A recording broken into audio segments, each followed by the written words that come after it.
right. Hey, welcome to another edition of Effing Details.com. And guess what? I'm on this side now. You are. We swap sides. So weird. Yeah. Beside you. Right? It does feel weird. Yeah. And so I'm Mark Simmons. You are? Jill Simmons. And, you know, part of our Effing Details podcast is it's about us a little bit and about not getting lost in the details of starting epic shit. Yes. And then when details matter, when things get real, and we've talked about that. And sometimes it's nice to hear from other people about their stories. Definitely, because we're going to get boring pretty fast. Yeah, right. I'm already bored of myself. So we're fortunate to have with us today, which is why we're on the same side, a special guest. Woo! So excited. With Hazel Walker. Yay. So welcome, Hazel Walker. Thank you very much. You two seem very excited. We are super excited. Very excited. You are our very first guest. And you like us. You really like us, I think, which makes it even better. So some of the people watching may recognize you, Hazel, from some of the work we've done together, where we have a Walk This Way video series. We have 280 plus videos. Actually, I think it's 300 videos out there now. Which we started doing 5 years ago, and they're more around networking and networking education, and they're short little videos. They're short, yeah. And we're freaking awesome in them. You are, which is an example of the effing details because we just went, fuck it, we started them. Let's we do did. it. Yeah. We did in the park. Remember the Italian restaurant sitting outside with Carrie holding our camera? Yeah, like our first 5 videos, I'm wearing a green shirt, guy honking, the truck honking in the background going by, but if we didn't start those first 5, we wouldn't have done anything. We wouldn't be at 300. No. That's so true. Right? And what was some of the feedback that you got? Oh, our very first feedback. Remember the very first feedback? We put it out to the world, so obviously you're going to get feedback, was, what kind of mic are you using? You need to use a different mic, and da-da-da-da. I'm like, perhaps ask us what our point was. It wasn't about being totally professional. And right. It wasn't. And you've come a long way with your skill set. Right. Just because of those videos. Yeah. Right? We don't have Carrie holding a phone right now. We do have a very different setup. You've learned to edit more and do all of the things, which you probably wouldn't be where you are at now for this had we not done that. Absolutely. Right? Your skill set has changed radically, or you would be paying a lot of people to do those things. That is true. And so, you know, we know, I think we know some kick-ass people in our lives. We do. And important people. Hazel's been an important part of our lives. Very important. We've traveled the world with Hazel. We have. That's been exciting. Yes. We've been to a few places. We have. And we've had a lot of great times. And then there's also been trying times. Mm-hmm. And one thing we know about Hazel, right, being the kick-ass human being she is, yes, is Hazel has a hell of a story. She does. Huge story. Yes. Her life is incredible. Hazel is just figure it out. I'm a figure it out girl. Yes. That really is my thing, is I just figure it out. Because I had to learn to figure things out even as a child. I had no role models and guides to help me.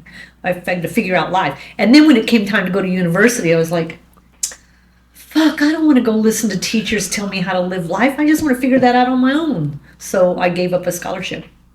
Wow. Because I needed to figure it out. Yeah. And I totally understand that whole school thing, to be honest with you. Yeah. It's not my deal necessarily. So just curious, can we just dive into one question really fast? You dive. This is one of the big questions I asked Mark, because I find that people like you and Mark seem to have a lot of confidence. Did you always just have a lot of confidence? Oh, no. No. Okay, so you didn't. You didn't have a lot. No. Because you said you had to figure a lot of stuff out. Well, it takes confidence to do that, I feel. But it did. It took confidence. But that confidence comes a little at a time. With each little win is a little bit of confidence. Okay. So I didn't know how to put makeup on. Right. I probably still don't know how to put makeup on, but now I don't care. Right. But then I did, and I was trying to work and get jobs and things, and I was a high school graduate, and I came from poverty. Like, my family was very poor. I was the oldest of 7. Even in high school, we didn't have hot water. Wow. Right? We didn't Yeah. we heated the water for the bathtub and stuff. So I had to learn, and my mother didn't wear makeup because my family was religious. Like they had Okay. this strong, really, you didn't wear makeup and you didn't wear shorts, you didn't all. So I never learned that stuff. Right. So as I'm going through life trying to figure all of this stuff out, I had to figure out little social norms. Right. Like I had to figure out if I'm sitting at a table, it's all dressed up. What do I do? Yes. I had to learn that. I had to mimic that, right? And there was a lady with Mary Kay, and I got this job at the bank. She helped me get the job, and then she started helping me with makeup. Right. Like, here's how you dress. We need to take you out and get a suit jacket because you have to wear hose and shoes. And so each little win builds confidence. I agree. But I was not confident in anything I ever took on. It's like, I'm just going to jump in and do it, and fuck, if I fail, I fail. But that's the point, is that you just did it. I just did it. You jumped in and did it. And Right. it took me a long time in life just to jump in and do it. Because we give too much, and I've learned this over the years, we give too much power to people and their opinions Right. about us. Yes. And so we are less likely to jump in because we don't want people's opinions about us to be negative or to think we're dumb or to whatever. We give too much power to people who don't matter. Right. And that's what holds so many people back. It's our fear of being rejected and their negative opinions. And social media is a really tough place, right? You get a can lot of, I am really lucky. I got to do all my fuck ups off camera. Yeah. Like there was no video cameras filming me when I was totally messing up a meeting that I was trying to run. There was no one around to do it, Totally. right? Yeah, I think we grew up with no social media. Right. Okay? We grew up with a Yeah. telephone with a very long cord. Yes. And then we were hiding. I know, trying Right. to talk on the phone. and honestly, luckily, I think that we grew up in that way. True. And we do know people who, we have kids too, and they would base their day on how many likes did I get and how many things, which would eat away at them on top of eats their confidence. verbal judgment and opinions, and like it's just an added layer of. And they compare, Cruelness. they're like, we were afraid of people's opinions, but we never really heard them, Right. Yeah. right? They hear them. They do. Like when they're on social media, it's Yeah. fast and it's immediate and they take it serious. and Absolutely. I am thrilled that I did not have to go through this lifestyle. Yeah. Yeah. So you are in business, executive director, so franchise owner of an organization, BNI, Business Network International, which is how we know each other. Right. And you own, two franchises, and I done one in Indiana. Well, I'm down to one, yeah. So I own two. We split it and I sold half of it. Yeah. Yeah. But for a long time, you had two franchises in Yeah. Indiana, and then 4 franchises co-owner here in British Columbia, Yes. right? And that came with a story of how you got there. Like an epic story. It's an epic tale. It's an epic Epic tale. tale. And I've seen you up on stage in front of 3,500 people telling that story, and you didn't leave a dry eye in the house telling said story. Yeah. But it's an amazing story because some of the things that we do in life come from a place of, I got to dive in, man. Right. Because my life depends on usually it. is a crisis. Yeah. Right. It's a crisis that throws you into it. Yeah. So I remember when my 2 daughters were young, I was married, and he left the marriage and left me with the 2 girls. And so I remember trying to figure out how I'm going to raise 2 girls all along, because I never wanted to be a mother.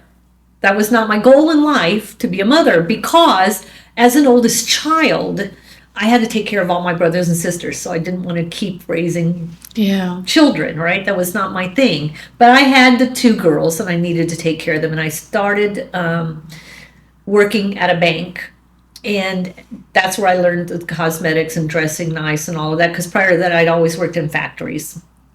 So I was at work, and this was probably the catalyst for me. I'm working at this bank, and I am ADHD. I get bored, and so I do things quickly, and I do things without thinking. Sometimes I'm just doing. So I used to file checks. So we had drawers that rolled down, and we filed checks. And one of the girls in the team left, and so I took all of her work on, and I would still get done early because I could just get through it fast. And then another person left, and I took on their work. So I remember going in to my boss, her name was Brenda, and I said, and it took a lot of courage. I mean, I worked myself up to this, but I needed to make more money. And I said, I'm now doing the work of 3 people, and I think I deserve a pay raise. And she looked at me and she said, well, that's not going to happen. And I said, well, that's not fair because you're saving 2 payrolls. There's clearly more money and I should get a pay raise. And she goes, that's not going to happen. I go, well, that's not fair. And she looked at me and said, you will get used to doing things that are not fair because you're a single mother with 2 children and you just have to do what you have to do. Holy shit. Wow. Wow. And I was like, oh. And I left. And I remember being really upset. And I went home. And I went, I can't allow other people to be in control Right. of my life. Yeah. And what she just said was she thinks she can control my life.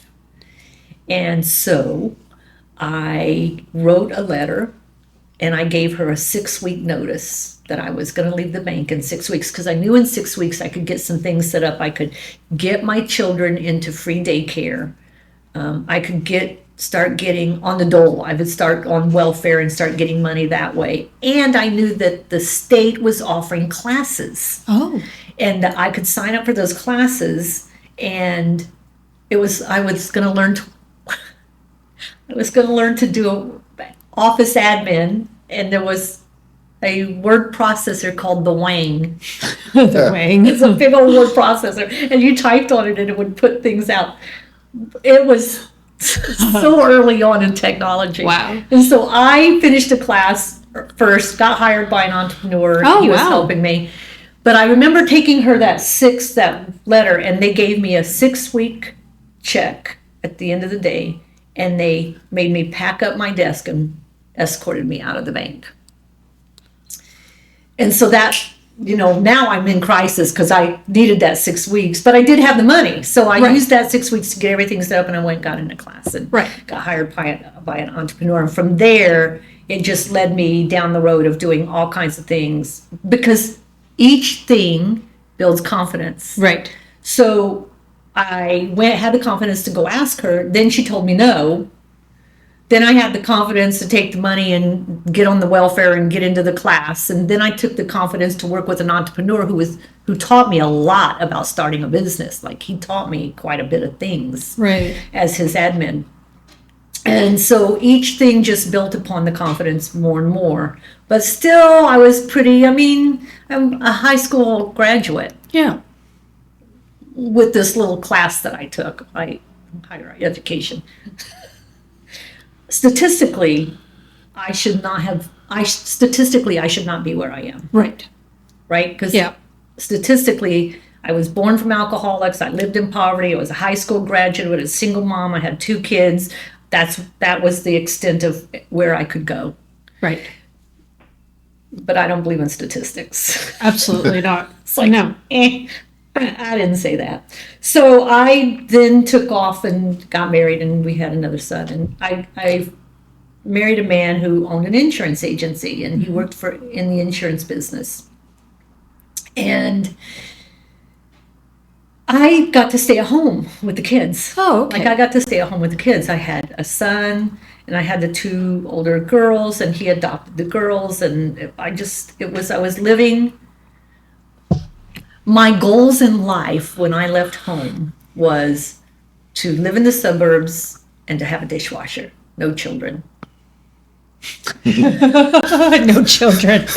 So now you have 3 children. Now I have 3 children, but I do live in the suburbs and I had a dishwasher. Okay. Right. Okay. So bonus. So I did get that done. Yeah. So that was as big as my dreams could, because you can't dream a big dream if you have no experience in the world, right? The concept of traveling and doing all of this, that wasn't a dream I could dream. Yes. Because I just didn't have experience to do that.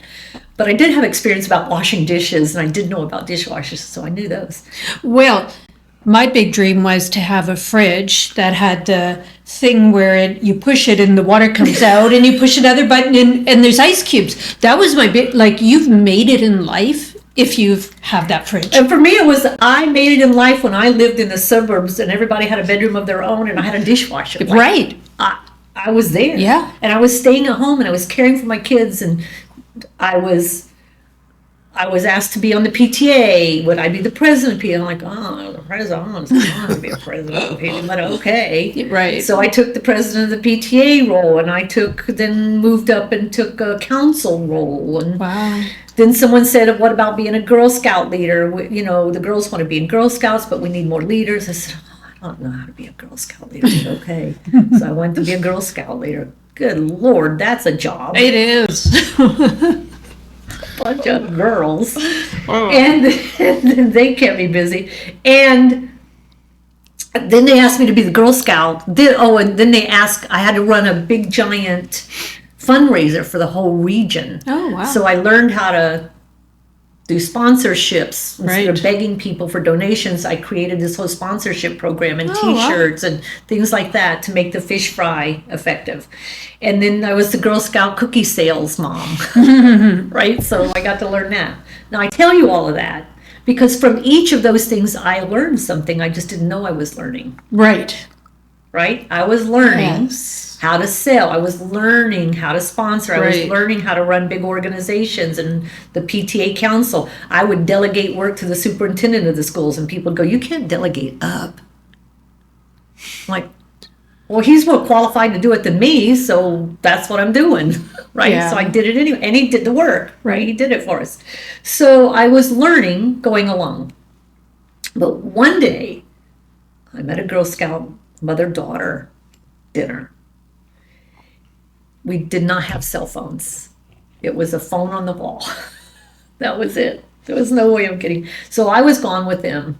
And I left my husband home with our 4-year-old. And later that night, I get home and the car is in the driveway where it belonged. I pull up, I go in the house. I can't find anybody. The dogs are outside, the dogs were outside and I couldn't find anybody. Now I'm panicked because my car's here, my husband's gone, my 4-year-old's gone, I don't know where everybody is. I go down into the basement, which we had a finished basement that was like a rec room. And at the bottom of the steps, there's blood. Oh, Right at the bottom of this, quite a bit of blood. wow. So now I'm starting to call people, but I can't get hold of my mother-in-law. I can't get hold of anyone. Finally, the phone rings, and it was a friend of mine. My mother-in-law had called her, and she said, "Listen, you need to get to the hospital as quick as possible. Community East, go to the hospital. There's been an accident." And I go, "Where's my son?"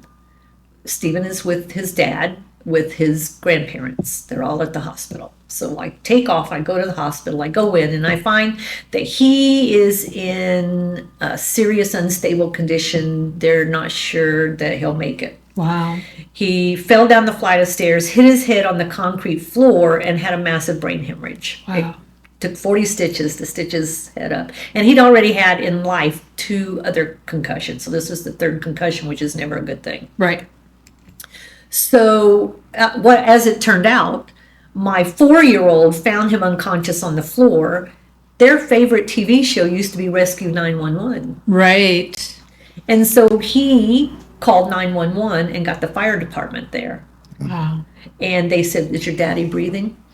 Yeah, I feel his breath on my, yeah. But he's bleeding out of his ears. So they get the rescue there. Then he gives to the sheriff that was there, my grandma's phone number is, and they live at 4 knew that. That's amazing. And so they said, Steve, my husband, would have died hadn't the 4-year-old not been so prompt. Yes. And we had not got there so soon. But the problem was, Steve owned an insurance agency. My husband owned an insurance agency. And that was our sole source of support. And he wasn't going to work for 2 years. And he had a disagreement with the health insurance company and canceled our health insurance. Oh, So none of his care was paid for. yikes. I don't know. Wow. So I had to figure it out. Yeah. I had to figure it out. Like, did I go back on welfare? Did we file bankrupt? Who's going to run the agency? What are we going to do? Can I just interrupt for a second? Hazel lives in the U.S. That's true. Different healthcare. Different healthcare system. Yeah. So, yeah. I live in the U.S. The for-profit healthcare. Right. Yes. And he had canceled that plan. Right. Okay. So that's pretty devastating. That's pretty devastating. And then I went in and I had to run the agency. Well, just like here in Canada, in America, you have to be licensed to sell insurance. I had the license. Oh. I didn't know how to sell just Girl Scout cookies. That was the best I could do. And I had no license to do all of this stuff. So I had to go get licensed. Now I had to go get licensed on all of the stuff.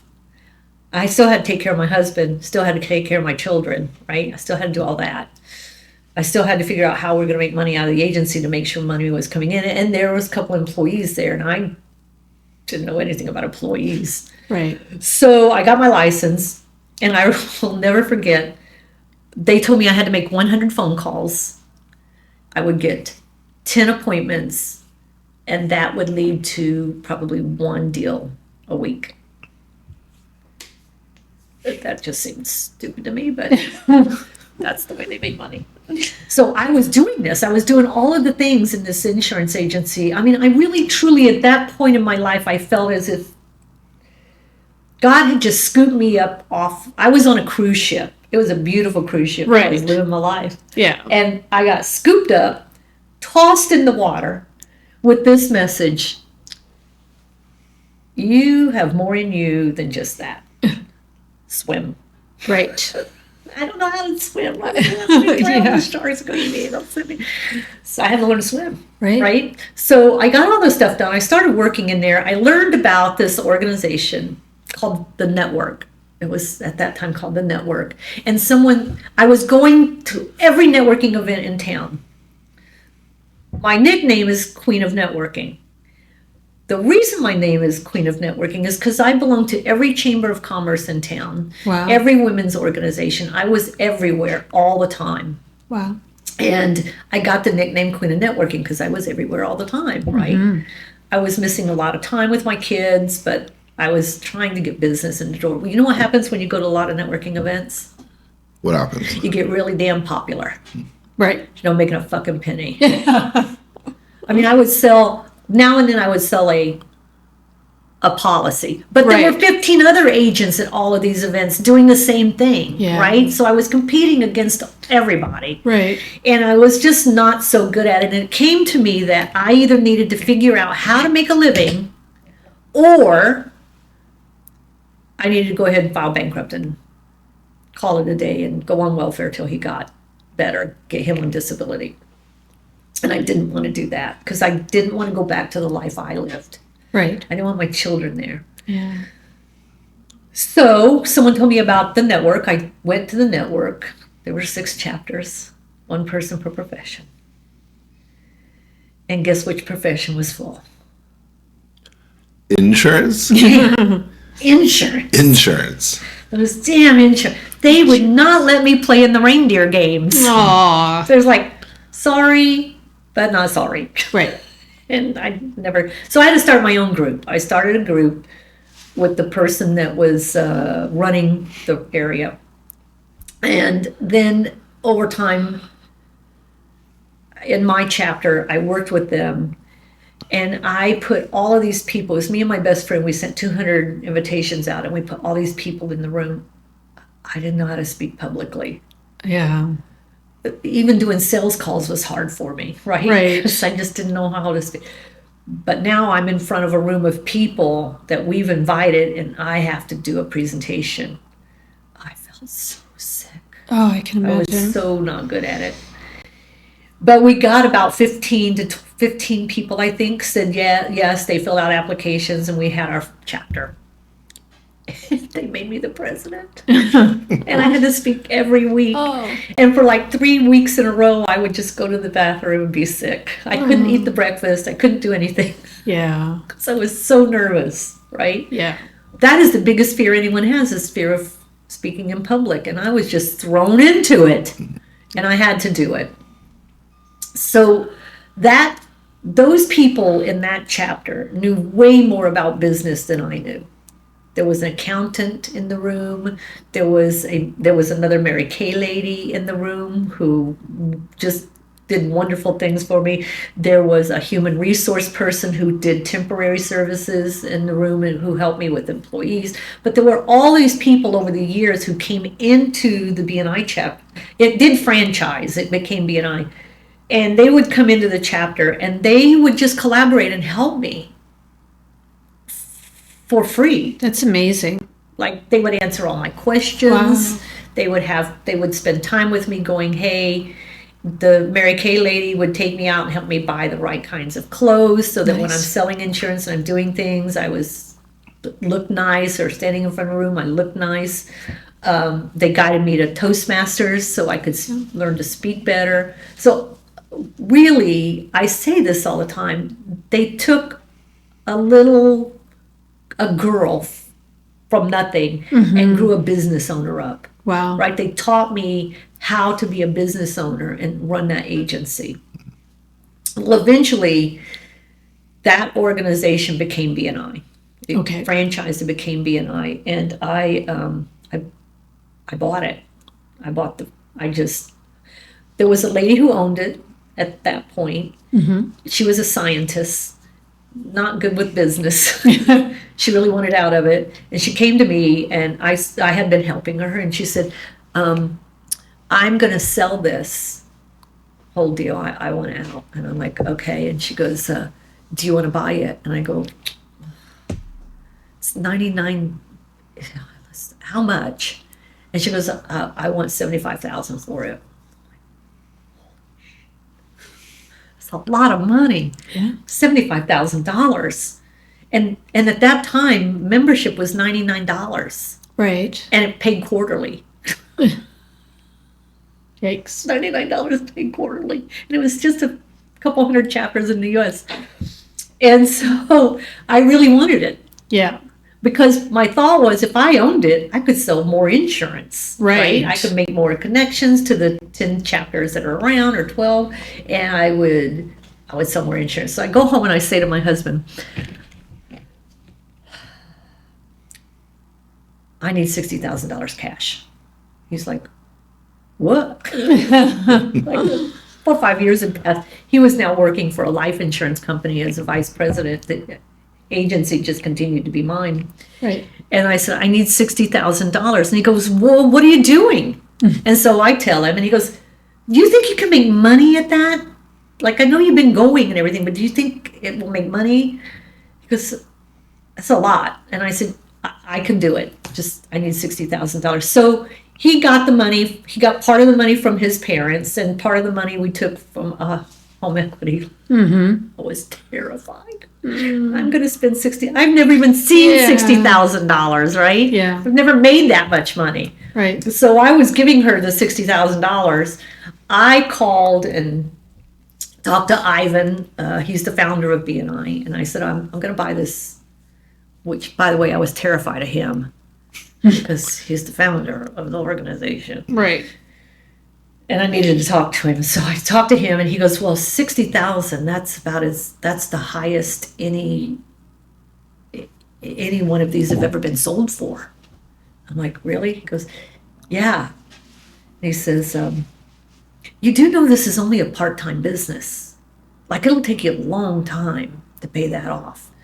And I thought, you are a cruddy salesperson. Like, you are terrible at this. But I went ahead and did it anyway, right? I just did it anyway. My stomach hurt, my head hurt for weeks. Right. But I did buy it. And I did grow it. And I launched 30 chapters. And I built the franchise all by myself because it didn't occur to me to ask for help. It never occurred to me to ask for help. It was just me. Yeah. And finally, some people came up and said, hey, you seem to work really hard at this. We'd like to help you. It was a couple members. And so those were my first team members. But I would not be where I am today if I hadn't taken the risk and I worried about all those details. I just trusted that I could figure out how to make it successful. Yeah. It was not in my brain that it would be as big as it is. Canada wasn't even in it. Right. There was just the United States. I just thought it might, on top of the insurance, I might make another $30,000, $20,000, $10,000 a year. I didn't know. But it would help me sell more insurance. Ultimately, what happened was I remember buying the franchise. My chapter actually said to me, well, how are you going to attend all of the meetings? Because you're going to have to go to all these other chapter meetings. I said, I'll do it. I'll do it. I'll do it. I'm going to hold my position in here. But then after I missed the third meeting, they said, we're going to open your position. Got your seat opened. Yeah, That's the owner. That's good. And I did say it. I go, but I'm the owner. I know, but the policy says. That's right. Yep. There's a policy. And the guy who was in charge was an Army colonel. He'd been a colonel. So, like, policies are policies. That's right. Right? So, it just never occurred to me that it would get as big as it got. And yeah, then I started winning awards.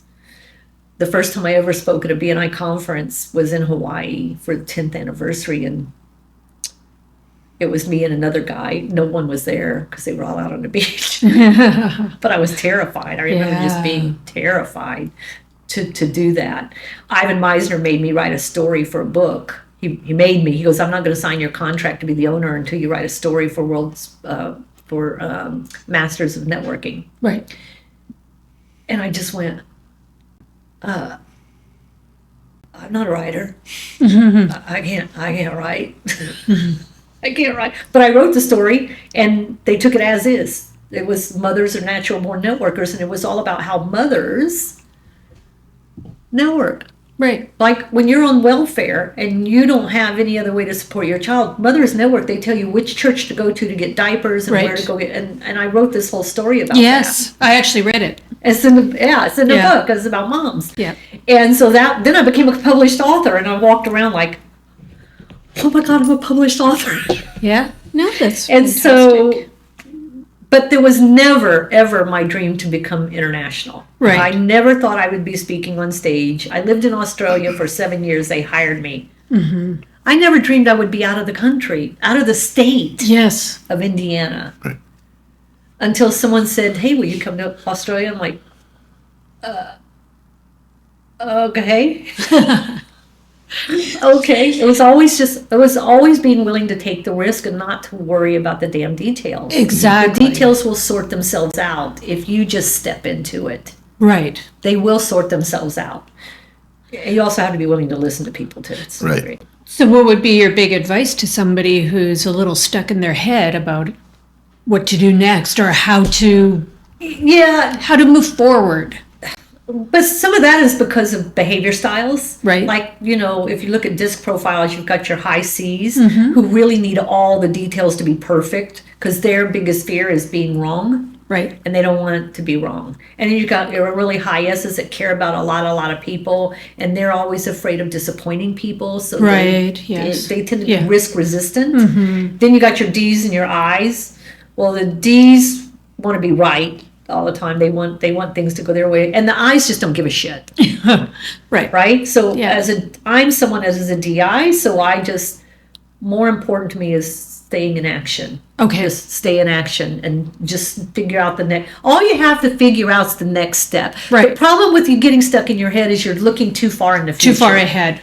Right. Right? You're thinking 5 years out. I was only thinking 5 days out. Exactly. At all times, I'm 5 days out. 5 days Yeah. out. Right. I still think that way, don't I, Mark? You do. I know if, at times I'll bring you stuff and I'll get into all this stuff and you're like, would you just stop? Let's not worry about that right now. We only need to worry about this. You're far too ahead. Yeah. Yeah. You're like, Yeah. okay.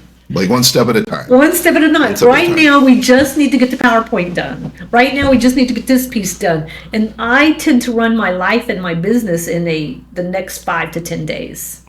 Next question. Is there something that you do, like, do you meditate? Do you journal? Any of those things? Like, what is it that really helps you in self-reflection? I journal a lot. Do you journal? I have boxes and boxes of journals. Oh, wow. When I die, I don't know what we're going to do. Because I've been journaling since the 80s. Yeah. Oh, okay. Right? I journal a lot. Do you feel that that's also been key to you? It your does. And success? here's why. Okay. In your head, or at least in my head, this is the way things are going. Right. In my head, right? Okay. It's just going in vicious circles. When I journal, it reasons it out. It puts it in straight lines. Gotcha. So I can dump it out. I just call it a brain dump when I journal, because then it just gives me that ability to actually see what I'm thinking. Right. Or in my head, I can't, and it just keeps going around like a wheel. So I have to journal. Yeah. Sometimes there's beauty in kind of slowing down and being a little stuck, need I say? Yeah, and I try to do a 10-minute meditation. Like this morning, I got Right. up and I try to do a 10 to 15-minute meditation once or twice, maybe even 3 times a day. Right. Just great. Some quiet time. Yeah. Doesn't mean my head shuts up, because your head never shuts up. Right. It just talks. Yeah. But I do try to take a few 10-minute breaks where I'm just sitting silently. No social media, no headset, no anything. Yeah. And then that's when answers come. Right. Yeah. Like out of the blue, Yeah. you've got, oh, that's the answer. Right. And you Exactly. can go. I agree. Right? So you got to it's okay to be afraid. This is what I say to all you. It's okay to be afraid. Let go of the opinions of others, because the opinions of others about you is as valuable as hot, sticky bubble gum on the pavement in the middle of the summer at the bottom of your shoe. That's how valuable it is. True. Yeah. Right? So when you understand that, and you can let go of that, and then just take those small steps, it'll get you where you're going to go. Yeah. I know we talked about in one of our podcasts the idea of not giving a shit anymore doesn't come at age 20. It came with age. Yes. It does come with age. It comes with age, and it'd be really Experience. great to say to someone in their 20s and 30s, "Oh, just don't give a shit." It's going to free you, but you don't understand it because you are in. I need people's opinions, but we say if you ask people's opinions, that's all you're going to get. Opinion. Right. Their opinion. But you can ask for a person's opinion, but move forward anyway. Yeah. Yeah. Well, you align with the opinion that you agree with in the end, right? Yeah. Right or wrong. Right or wrong, that But is true. You talked about, you were like, I didn't give a shit. And Jill and I kind of reached that one a few years back, but it took a long time, and of just not caring anymore, because it is freedom. It is a sense of freedom when you Yeah. get that, I don't care about your opinion anymore. Right. Right? And that does set you free to do things. But there was that time early on that I cared about people's opinions, but I couldn't care about it so much that it was going to stop me from doing what I needed to do. Yeah. Right. Right? Because some people's opinions about things I did were very negative. Right. Yeah. And I know full well, you and I both know, there's still opinions flying, because you're very public, at least in the BNI world. I'm a little bit public. We hear stuff a lot about us, or what I think. We always say, if somebody starts off a conversation with, I think that, you're getting their opinion now. Here it comes. Let's wait Right. for it.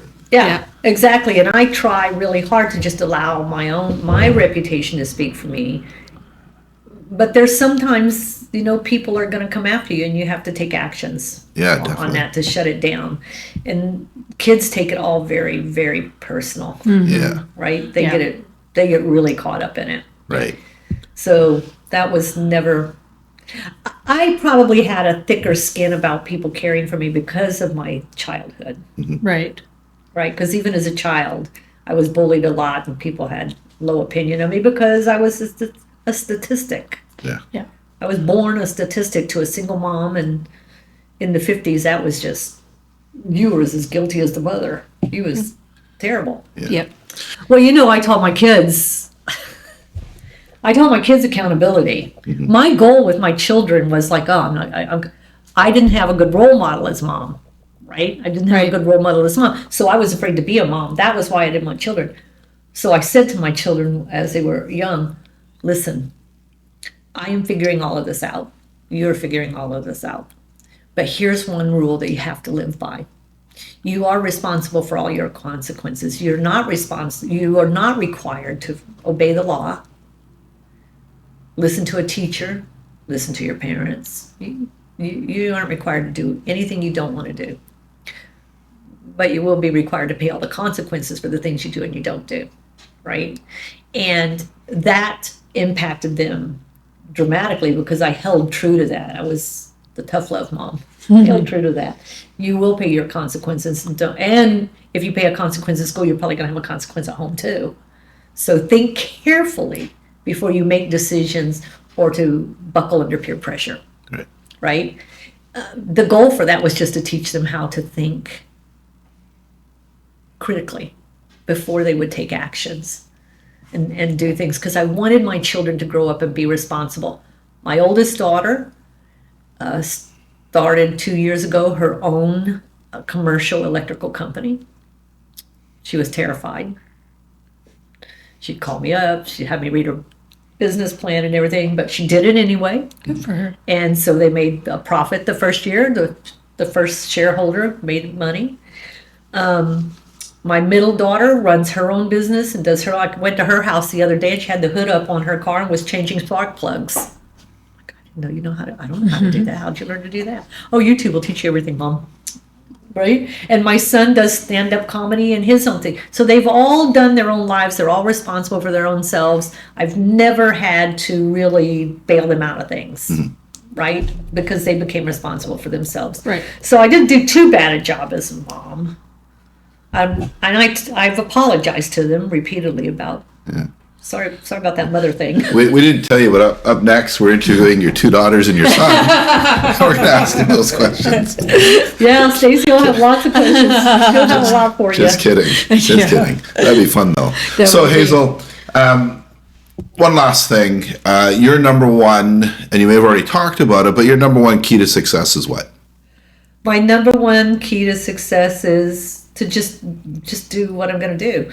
I will listen to everybody and take everybody's advice, but I'm going to do what I'm going to do, regardless of what you say. Right. You may tell me I can't do it and never do it, and I'll just do whatever I'm going to do. Is this a trust your gut, trust your instinct kind of thing? It is a trust my gut. If I really think it's something, I will just trust my gut and go forward anyway. Yeah. I know. And you know, Mark, I come up with ideas fast. Yes, you do. Right? I come up with ideas fast. Here's what I'm not good at. I'm not always good at implementing. I need people like you and the and implementers. I need the implementers to implement for me. I can come up with the ideas, but I need the implementers. The agency was good because I had good people in it also. Yeah. Right. And that's really that really goes to, and if we're talking business, building your business, as a business owner, you can't not do everything. Right. You can't do everything. You need that network, that people around you, which we talked in past podcasts about, is who's in your network, who are these people that you can go to that can do the things you don't like doing or are not as great at doing as other things that you do. Yep. So that's where the network is super important. It is. And now that chapter helped me with that, right? Yeah. Because I was surrounded by them who then helped me do all of the things I wanted to do and would teach that to me. And I read this book called The Speed of Trust, and there was a self-assessment in it, and then there was a 380-degree self-assessment, so I gave it to my team to rate their trust with me, and there was only one place where they did not trust me. Oh, which was? Hazel has lots of great ideas. She's pretty brilliant at it, but we can't trust her to implement. gotcha. We think she's going to implement, and then we're all ready for it, Yeah. and nothing happens. Ready, aim, ready, aim, ready, aim, Right, ready, right. aim. That's Yeah. me. Yeah. And so I had to learn to really get people around me to keep my credibility, Right. right? Get people around me who could do all those things I can't do. Yeah. That's great. But it And- didn't stop me. Yeah. Yeah. And I'm a ready fire, which is why I need people like you and Jill around. You're the aim in it. You're like, hold on a moment. Yeah. Hold on a moment. Where's this going? Who are your people? All these things. Right. We're just fire, we'll aim later. Yes. Yeah. We're always two or three things. So Hazel, there's a lot more to your story. Yes. We will have you on again to continue your story. You're still an author. You've done other things, and you continue to do great things. But we want to thank you for being with us. Thank you so On much. the Effing Details, we have an amazing Fuck the Details mug for you, all boxed up and ready to go. Look at that. Yeah, just a reminder. Oh yeah, fuck the details when you're drinking your Yeah, coffee They'll just every log morning. you down. They will. I never knew the details of anything I just was doing. Yeah. That's right. So And so you're inspiring. you got And the mug.